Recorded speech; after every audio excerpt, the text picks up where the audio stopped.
Никој во Горни Дол не сакаше да зборува за шумата позади сонце. Не затоа што немаа што да кажат, туку затоа што секој што имаше нешто да каже, го кажуваше со тивов глас и со поглед закован во подот, како да се плаши дека самите зборови можат да го повикаат тоа. Јас се вратив во селото по 12 години. Градот ме беше направил нервозен и уморен, а кога татко ми умре, куќата остана празна и тивка. Некој мораше да ја среди, да ја продаде или барем да ја заклучи како што треба. Така си најдов изговор да се вратам таму, каде што како дете трчав по ридовите и се крие во шталите додека баба ми викаше по мене. Горни Дол не се сменил многу. Истите криви улички, истите камени огради, истата шума што почнуваше веднаш за последните куќи. Густа, темна и секогаш некако премногу тивка. Првата вечер ја поминав кај Стојан, соседот на татко ми. Ми донесе ракија и малку сирење. И седевме во кујната додека надвор ветерот ги тресеше старите дрвја. Не оди во шумата, ми рече одеднаш, без да ме погледне. Не планирав, се насмеав, не сум веќе дете. Стојан настегна чашката во раката. Не е за деца или за возрастни. Не е за никого. Сакав да прашам, ама нешто во неговиот тон ми кажал дека нема да ми се допаднат говорот. Следните денови почнаа чудните работи. Прво, исчезна овците на Трајче. Цело стадо. Оградата не беше скршена, вратата не беше отворена. Едноставно, трвото беше празно. Немаше ни крв, ни трага од борба, само мирис. Тежок, метален мирис што ти се лепеше на гробото. Луѓето зборуваат дека се волци. Секојаш зборуваат дека се волци. Но Трајче само ја тресеше главата. Волк не ги собира овците како да ги брои, рече. И не оди исправен. Кога го прашав на што мисли со тоа, тој се прекрсти и си замина без збор. Неколку ноќи подоцна се разбудив од некој чуден звук. Не беше виење, не беше ни човечки крик. Беше нешто меѓу двете. Длабоко, рапаво, како некој да се обидува да зборува со грло полно со камења. Излегов до прозорецот, шумата стоеше црна и неподвижна, но имав чувство дека нешто таму се движи. Не го видов, само го почувствував. Следното утро го најдоа куќето на Мило, или тоа што останало од него. Никој не сакаше да зборува гласно за деталите, само рекоа дека било преголемо за волк и пребрзо за мечка. А потоа, истиот ден, шок. Исчезна човек. Беше Петре, шумарот. Човек што ја знаеше секоја патека, секое дрво. Излезе наутро и не се врати. Го најдоа 3 дена подоцна. Близу стариот камен мост. Телото беше таму, ама како да не остасуваше нешто. Како да не беше целосно човек повеќе. Селото потона во тишина. Вратите се заклучуваа порано, децата не излегуваа надвор. Дури и кучињата престанаа да лаат навечер. И тогаш, една вечер, Стојан дојде кај мене, плет како вар. Го видов, ми рече. Што? Него, црниот. Не е волк, не е човек. Оди на 2 нозе, ама кога ќе застане, кога ќе те погледне, ќе посакаш да беше само звер. Седнавме и ми раскаже. Како се враќал од шталата, слушнал чекори зад себе, тешки, бавни. Тогаш се свртел и го видел меѓу дрвјата. Високо, погрбавено тело. Крзно црно како ноќ без месечина. И очи што не сијале како на живот, туку гледале, како човек што разбира. Не трчаше по мене, рече Стојан, само одеше. Само одеше, како да знае дека нема каде да одам. Од страв ги затворив очите за миг, и кога ги отворив, немаше ништо, исчезна. Таа ноќ не спиев, а следната вечер слушнав тропање на вратата. Кога ја отворив, немаше никој. Само калеви и траги од стопала на прагот. Не беа човечки. И не беа од волк. Утрото потоа селото мирисаше на страв. Не е вистински мирис, ама ако некогаш си бил меѓу луѓе што чекаат нешто лошо да се случи, ќе знаеш за што мислам. Никој не зборуваше гласно, дури и петлите пееа некако тивко, како да не сакаат да привлечат внимание. Ги следев трагите што ги остави пред мојата врата, одеа кон шумата. Стапките долги, неправилни, како нешто да се обидувало да оди како човек, ама да не било создадено за тоа. Во калта се гледаа и траги од канџи, длабоки и остри, како да ја гребеле земјата од нервоза или од глад. На патот го сретнав Трајче. Кога ги виде трагите, погледа уште повеќе од како обично. Те означи, рече. Што значи тоа? Како мислиш ме означи? Тој плукна на страна и се прекрсти. Кога ќе ти дојде пред куќа, значи дека те запомне. Не јаде секогаш веднаш. Понекогаш си игра со пленот. Таа реченица ми остана во глава цел ден. Селскиот совет се собра по пладнето во старата општинска зграда. Доаѓа и жени, и старци, и мажи со ловечки пушки што одамна не ги земале во рака. Сите зборуваа во исто време, ама никој немаше план. Волк е, викаше некој. Не е волк, му враќаше друг. Волк не ги реди коските. Тогаш се јави Бабадона. Таа беше најстарата во селото, толку стара што некои велеат дека ги памети и турците. Сите замолкнаа. Не го викајте по име, рече таа, затоа што името го носи поблиску. Какво име, праша? Таа ме погледна долго, како да мери дали вреди да ми каже. Некогаш одамна го викаа Вркодолг, ама тоа не е точно име. Тоа е само збор за оно што останува кога човек ќе заборави што е. Одеднаш сите замолкнаа. Не е роден таков, продолжи таа. Некој бил, нешто направил и шумата го земал. Истата вечер Миле дојде кај мене. Се тресеше иако не беше студено. Брате, нема да веруваш. Ја слушнав жена ми, рече тој. Што? Гласот од шумата ми викаше по име. Му се стегна грлото наеднаш. Ама жена ми е мртва веќе 5 години. Тогаш ми стана јасно, што и да е тоа, полека не заплашува сите, се храни со нашиот страв. Ноќта падна тешко, без ѕвезди. Седев во куќата, со изгасени светла, слушајќи го секој крцкај. Некаде околу полноќ пак го слушнав тој звук. Чекори, бавни, сигурни. Потоа глас. Отвори. Беше тивок, премногу тивок и погрешен. Како некој да го имитира човековиот говор без да го разбира. Не отворив. Нешто почна да гребе по вратата, полека, со трпение. Потоа мирисот, истиот метален тежок мирис на шталата на Трајче. Цела ноќ око не склопив, а мирисот го снема дури предзор. Утрото ја најдов куќата на Миле отворена. Внатре крв и траги кои водеа кон шумата. Од Миле ни трага, ниту глас. Тогаш Стојан рече нешто што никој не сакаше да го слушне. Не чека повеќе. Мислам дека доволно не заплаши и сега дојде да не собира. А Бабадона само додаде: Господе Боже, смилувај ни се, селото веќе е осудено. Никој од нас не сакаше да оди во шумата.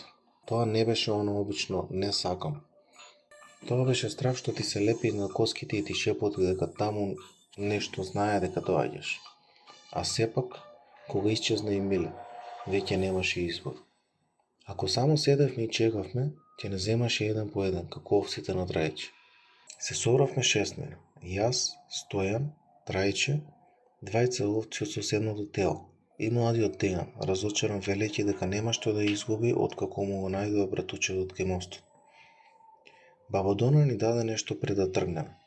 Мали парчиња јасеново дрво врзани со црвен конец. Не го бркајте, рече. Ако ве забележи, веќе е доцна. Барите го она што го врзува за шумата. Што го врзува, прашав. Коските што не му припаѓаат, кажа таа. Влезе во куќата и ја затвори вратата. Се погледнавме еден кон друг и молчејќи тргнавме.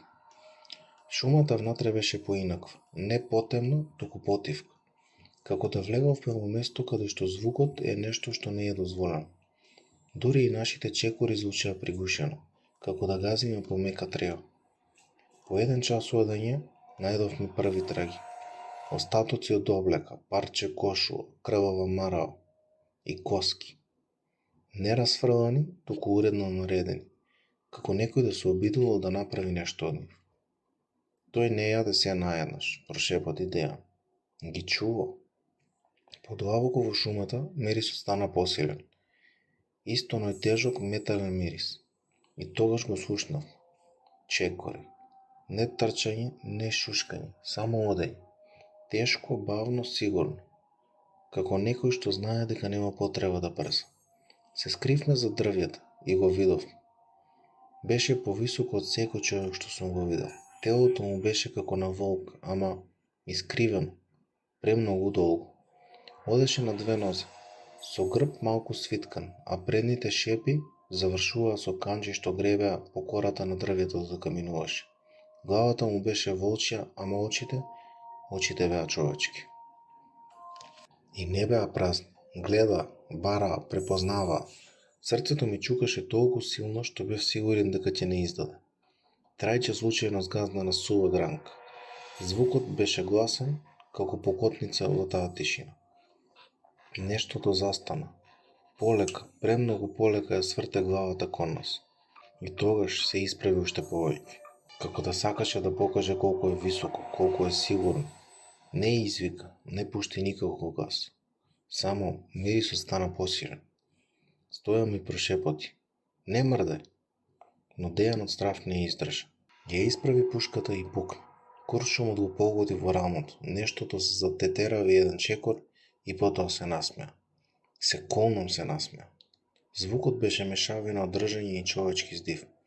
И тогаш тргна кон нас, а ние се свртевме и почнавме исплашени да бегаме. Не трчаше, одеше, но секој чекор беше подолг од нашиот.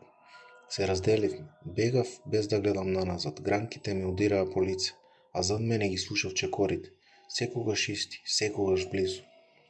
Се сокрив во една длабока јарога и го држав здивот. Го видов како поминува, толку близко што можев да го почувствувам топлиот здив и мирисот на крв.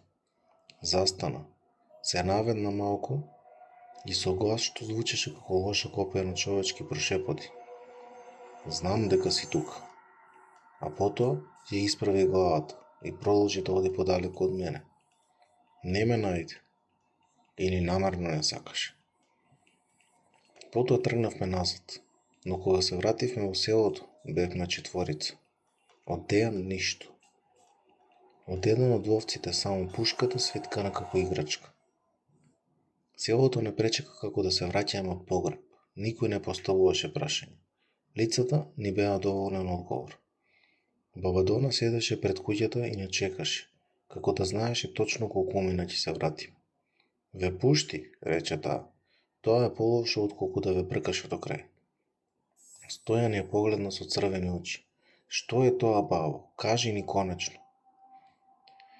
Таа молчеше долго, па полека стана и не повика внатре.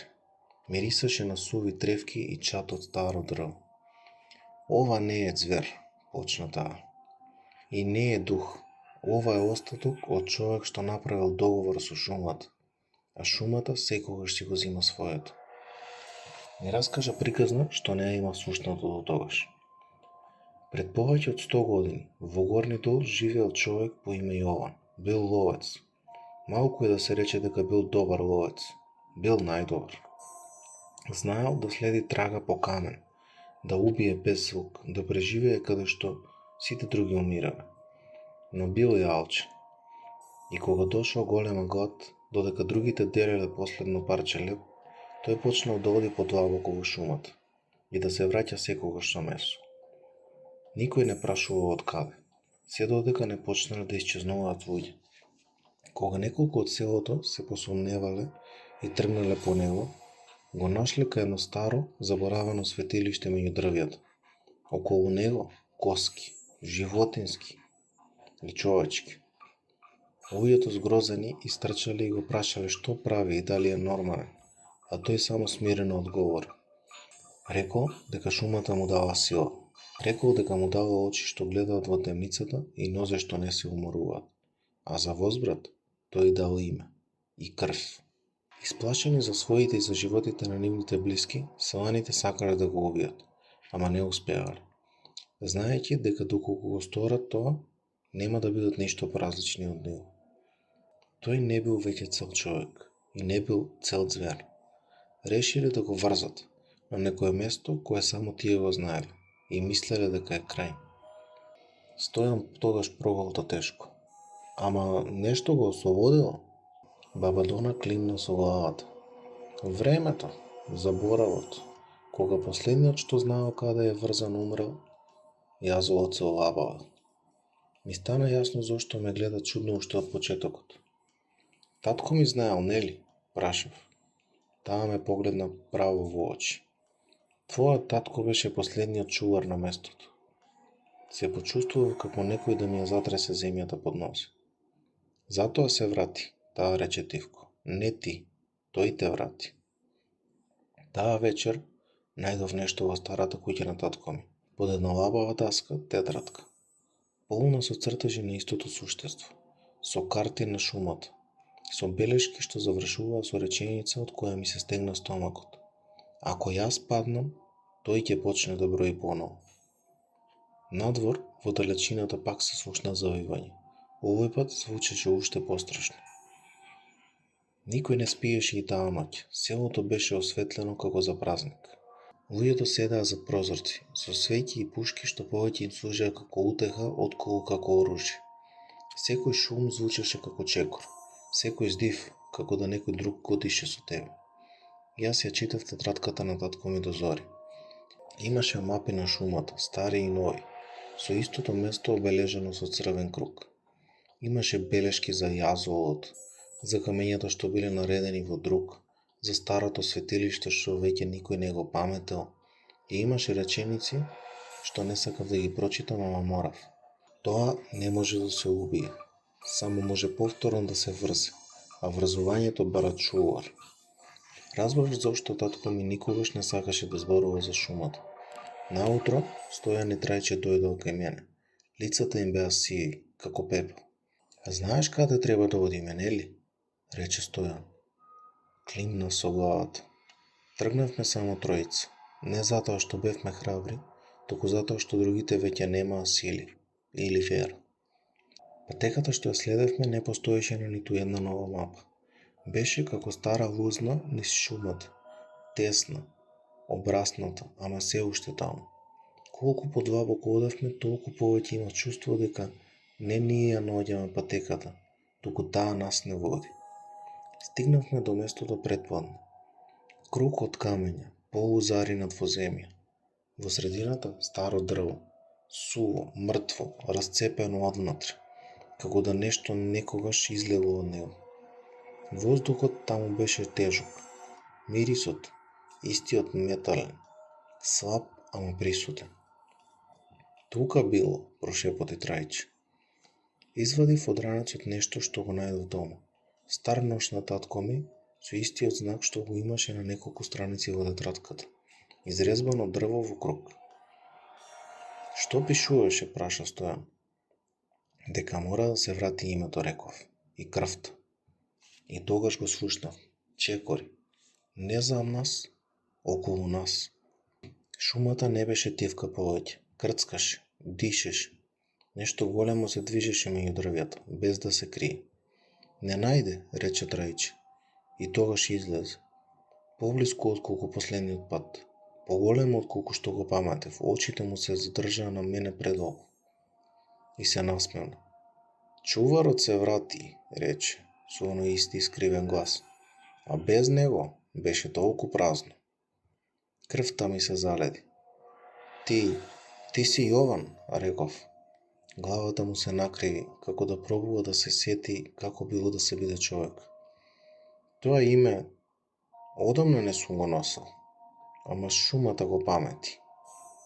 Стојан крена пушка. Пукна. Куршумот го погоди во градите. Јован или тоа што останало од него не ни трепна. Само направи чекор напред. Не дојдовме да те убиеме, реков, и сам не знаев од каде ми доаѓа гласот. Дојдовме да те вратиме, се насмеа повторно. Може да вратите само некој што сака да си оди, рече тој. Јас сум во својот дом, а вие веќе никогаш нема да се вратите дома. И тогаш тргна. Стојан падна прв. Не видов како, само го видов како исчезнува под црната маса на крзно и канџи. Трајче почна панично да вика. Јас трчав кон кругот со камења. Се сетив на последната реченица од тетратката. Врзувањето бара некој да застане на негово место. Барем на некое време. Сватив што значи чувар и дека шумата секогаш ќе го зема своето. Не знам како преживеав. Кога тргнав кон кругот од камења, светот се стесни на звукот на моето срце и на неговите чекори зад мен. Трајче викаше нешто, ама гласот му се изгуби меѓу дрвјата и крскањето на гранките што пукаа под тежината на суштеството. Стигнав до средината на кругот и се сопнав од корените на мртвото дрво. Паднав и одеднаш осетив болка. Ја исеков дланката на остар камен и крвта ми се разлеа по земјата. Мирисот веднаш се засили, чудовиштето застана на равот од кругот, како да имаше некаква невидлива бариера што не смееше да ја премине. Се сеќаваш, рече. Телото се сеќава, дури и кога умот заборава. Го држав ножот на татко ми со крвавата рака. Што си ти? Прашав, иако веќе го знаев одговорот. Јас сум она што останува кога човек ќе избере да не биде човек. Шумата ми даде сила, а јас си дадов глад. Погледнав наоколу. Камењата, дрвото, знаците издлабени во нив. Истиот символ што го имаше во тетратката. Татко ми стоел тука, нели? Му реков. Тој климна полека со главата. Долго. Подолго отколку што мислеше дека ќе издржи. Го држеше јазовот затегнат. Ме држеше мене тивок. И што се случи? Се умори, сите се уморуваат. Ми стана јасно, татко ми не бил само чувар, бил дел од бравата. Тогаш тој направи чекор напред, овој пат можеше да влезе во кругот. Време е некој друг да застане, или ќе продолжам да ги зимам сите еден по еден. Во главата ми се вратија лицата од селото, празните куќи, крвта на подот кај Миле, Стојан под црното крзно. Како? Прашав. Како и секогаш, со име и со крв, и со волја да останеш. Сватив што значи тоа. Не за да го заменам него, туку да го заменам татко ми. Да станам оно што стои измеѓу шумата и селото. А што ќе бидам јас? Прошепотив. Тој само ме погледна со нешто што личеше на сочувство. Помалку од човек, повеќе од камен, доволно за да држи. Слушнав чекор зад себе. Трајче, крвав, влечејќи се. Не го прави тоа, ми рече. Ќе те изгубиме и тебе. Сакав да му кажам дека веќе сме изгубени. Погледнав во ножот, во крвта на дланката, во кругот. И тогаш од шумата се слушна друг глас, детски. Чичко! Се стегнав, го препознав гласот. Малиот Петар исчезна пред 2 недели. Тоа језиво чудовиште се насмеа. Го намамив брзо и лесно. Ха-ха-ха-ха. Луѓето секогаш доаѓаат кога некој ги вика. Тогаш разбрав. Ако не застанам тука, ова никогаш нема да престане. Го ставив ножот на дланката и го притиснав. Крвта капеше во земјата, во пукнатините меѓу камењата. Кажи го името, ми извика. Го изговорив името на татко ми. Потоа моето. Земјата под мене се затресе и шумата замолкна. Прво што забележав беше тишина. Не она обична ноќна тишина, туку длабока, густа тишина, како да некој ја изгасил шумата. Нема инсекти, нема ветер, нема далечни звуци, само моето дишење и дури и тоа ми звучеше премногу гласно. Стоев во кругот од камења. Раката ме болеше, ама крвта веќе не течеше. Земјата под мене беше потемна, како да ја впила. Нештото, Јован, стоеше на работ од кругот. Изгледаше помал, не физички, туку некако потивко, помалку присутно, како сенка што почнува да губи боја. Готово е? Прашав. Тој ме погледна долу. Очите му беа уште човечки, ама уморни. За нив, рече и покажа кон селото. За сега да, А за тебе? Се насмева Саво. Нема за мене повеќе. Има само шума и јазовот. Чекор по чекор почна да се повлекува наназад меѓу дрвјата. Со секој чекор формата му стануваше понејасна, како магла што ја голта ноќта. Ќе се вратиш ли? Прашав. Не како што сум сега, ама нешто секогаш останува. И исчезна. Трајче падна на колена. Заврши ли? Ме праша. Сакав да кажам да, ама не можев. Затоа што веќе чувствував нешто друго. Кругот околу мене не беше само камен. Беше тежина, притисок, како да шумата ме гледа и чека да се поместа. Морам да останам тука, реков. Трајче ја крена главата. Што зборуваш? Ако си одам, јазовот ќе се олабави пак. Тој ме разбра и тоа го скрши.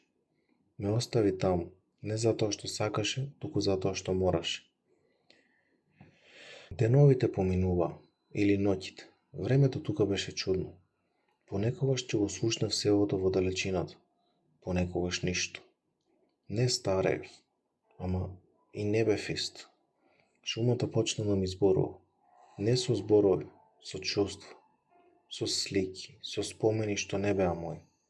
Почнав да разбирам како Јован станал тоа што бил.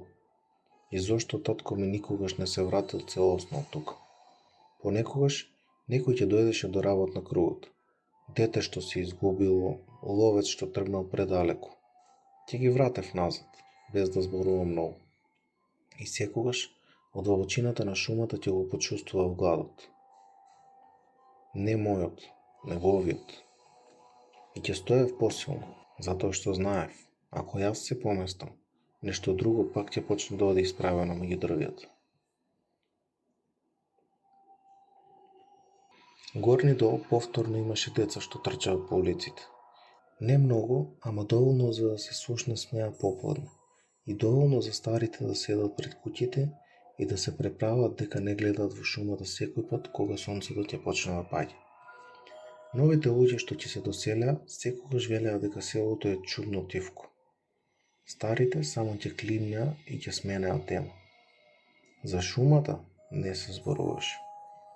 Само Трајче понекогаш ќе дојдеше до работ од патеката што никој не ја користеше. Ќе оставеше малку леп, или малку сол, или нешто. Само ќе стоеше и ќе гледаше. Велеа дека зборува сам со себе, ама тој знаеше дека не е сам. Една есен дојде еден млад учител од градот. Сакаше мир, сакаше тишина, сакаше место далеко од глупости и суеверија. Првата недела се загуби во шумата. Го најдов следното утро. На работ од една стара, обраснета патека. Жив, блед, со очи што гледаа како да виделе нешто за кое нема зборови. Некој стоеше таму, им рече. Не беше човек, ама не беше ни звер. Само стоеше и ме гледаше. И знаев каде да одам. Никој не поставуваше прашање. Трајче таа вечер отиде до истото место каде што одеше со години. Го остави лебот и тивко рече. Фала ти. Длабоко во шумата, каде што камењата прават круг и земјата памети повеќе отколку што треба, нешто стоеше и не мрдаше. Не со крзно, не со канџи, туку со тежина што не се гледа. И со очи што не ловат, само чуваат. Но шумата се уште беше гладна. И некогаш, многу далеко од сега, кога ќе се заборави зошто патеката не се користи, кога никој повеќе нема да остава леп, кога чуворот ќе се умори, тогаш нешто пак ќе почне да оди исправено меѓу дрвјата.